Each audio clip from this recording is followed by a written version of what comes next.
What is going on, guys? Samuel One World Symbiosis here, back with another Indie list for you all today. I got some of my other one. This might be a look one, honestly. I just want to get to the best already. So anyways, for today's video, I'm going to talk about what I think on the worst or the pretty much the worst films I saw in 2025. I know there's been like this thing in like the movie community, like, oh, don't talk about terrible movies. You do not talk about terrible movies. People won't talk about these movies. I don't want to get in touch with them, but I'm still gonna talk about it anyway. Like, if I didn't saw like too many like downright awful movies this year, even though I think there are some films here that are just like downright terrible, honestly. So I'm really just gonna talk about the 5 movies I saw this year that really just made me just go. Ugh. Again, I've not seen every terrible movie, so there's any bad movie thing I should have missed on this year.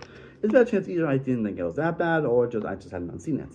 I try not to see as many bad movies anymore, but I still see some of these movies are just terrible. So again, maybe it's just like an unscripted type of videos, or just a chill one, honestly. So I still hope you all enjoyed the list, and definitely let me know what films that you did not like the most down below in the comments. And so I guess it's just a top 5, honestly. So yeah, it's really just the top 5 worst movies of the year, with the top 5 worst films going to, with the honorable mentions going to You're Cordially Invited, Back in Action, The Electric State, Brightheart, and Star Trek Section 31. But let's get to the actual top 5. And for me, these ones were the definitive, honestly. At number 5, we have Flight Risk, which you guys know I actually did put on my most disappointing film as my most disappointing film of 2025. It is the film that really let me down the most because, one, it's freaking Mel Gibson. Mel Gibson made this. He made a terrible action film that's just disposable, does not make any single sense, and have talented actors giving some of their worst performances. Like Mark Wahlberg, I do actually like Mark Wahlberg actually, but yeah, he does not do well. I definitely see what he was trying to do at least, but he does not do well with the material he's given. It's a film that's just very repetitive, very just all over the place. Like you can tell like what they were trying to go for here in terms of the tone and everything. It's just not a good movie to watch. Again, this is Mel Gibson, the guy that fucking did Hacksaw Ridge almost a decade ago. Almost a decade? That's a start for that decade, but yeah. Boy. Yeah, this movie sucked. And now number 4, we have The Strangers Chapter 2. Yeah, why? Now I'm starting to second guess this Strangers trilogy thing. Because I thought it actually was an interesting thing to make the Strangers an actual trilogy.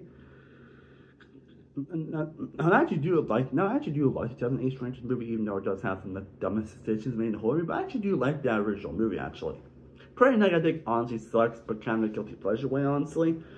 But I think with the talent involved, honestly, this could have been actually a great trilogy. But, after the first movie, I'm like, really just lose me. But, maybe the second movie, it could be touched because I feel like it's just a loose remake of the first one. This one it was just boring, which is something that that a movie shouldn't be, is boring. But yeah, it just felt repetitive, just felt, this kid was still making those most incorrect decisions. I will say Malapatch does try at least. I do give her a benefit of this. She does try in a role, honestly. She's one of those actresses, I wish she was, she is one of those actresses, she can't do great. I just wish she always picked better movies or was given better material. But it's better what you say about her character in Riverdale, because she is a very talented actress. She is very talented. And she definitely proves that here, but again, just never getting the best material to work with. And it does the ultimate sin of what they try to do. It is something I'm guessing they're going to do in chapter 3, honestly, is that try to develop the strangers and make an origin for the strangers, but kind of misses the point of the strangers in the first place.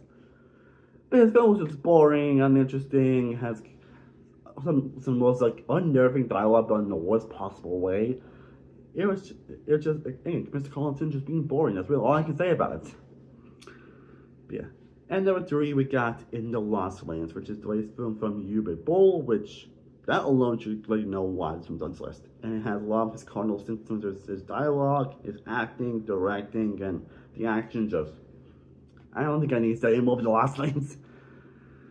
And kind of stay with number two, which is War of the Worlds, honestly, one of the most hilarious movies out there. Like, I do get kind of trying to make like a Scream type of version of World Worlds, but it just did not work at all. And I will say Ice Cube does the best that he's given, honestly. You can still kind of know what movie he's in, honestly, but it's like, man, Ice Cube, man, I wish you had better movies sometimes. You are a very talented actor. You definitely improved on the Jump Street movies and the Friday movies and all that stuff. Like, man, better movies sometimes. Yeah, World of Worlds is just unintentionally hilarious. It has some of those idiotic and questionable decisions in any film you ever see. Like and also how some characters, especially the villain decisions, make it just like so idiotic, and it's kind of hilarious. And how the film's directed, how it's handled, and certain sequences, it's like kind of facepalming, but in like the most hilarious to just uproarious way possible. But yeah, it's not number one. And for me, my number one wasn't even close, honestly. It's still the same number one I posted back in January, honestly. I think usually one of my worst lists, usually if a film is number one, it usually is stays number one, honestly. That's how it's been for all the worst videos I've done, honestly. I don't remember which one I put onto the decade so far, honestly, but this film really just touched a nerve with me. Again, you probably wouldn't know if you saw the short of this movie I posted back in January, which is actually one of my most viewed TikToks, actually. And that is The Unbreakable Boy. Yeah, The Unbreakable Boy is still, in my opinion, the worst movie I saw, and probably intentionally for being one of my least favorite movies of all time.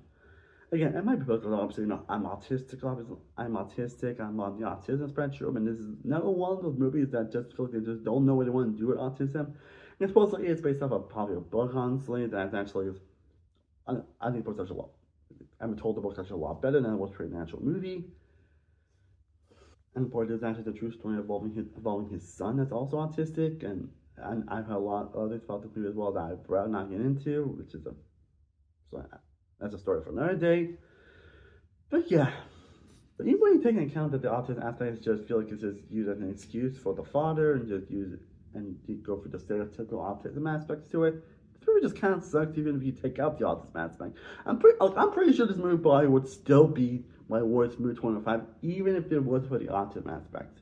Because not only is it portrayed pretty terribly, but the characters are just insane and likable. Like, I think Zach Levi has become one of my least favorite actors, honestly. I think the fact that he thinks that he's one who thinks that vaccines cure autism doesn't help with that, but the guy who just, man, talk about false grace. He's someone I actually used to like, actually.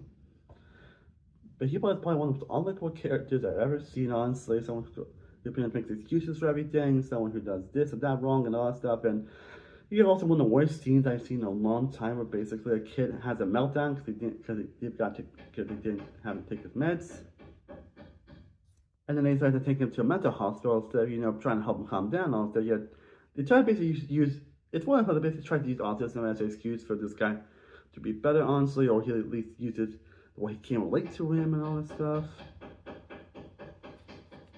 Try to use autism based on like his own issues, which is like, again, very insulting to autistic people. It's one of the things people that make like autism is just like this terrible thing that makes people like worse.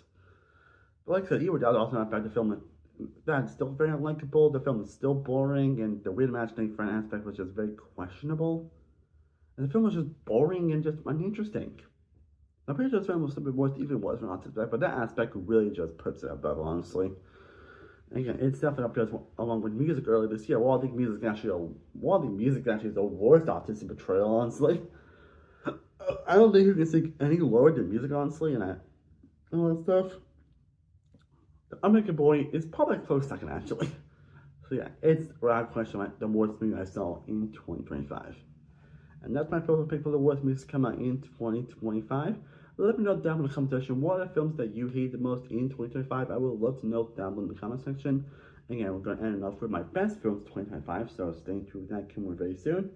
I am Sam One World from Sam Productions. I will see you next time as always. Stay cool about it. Peace.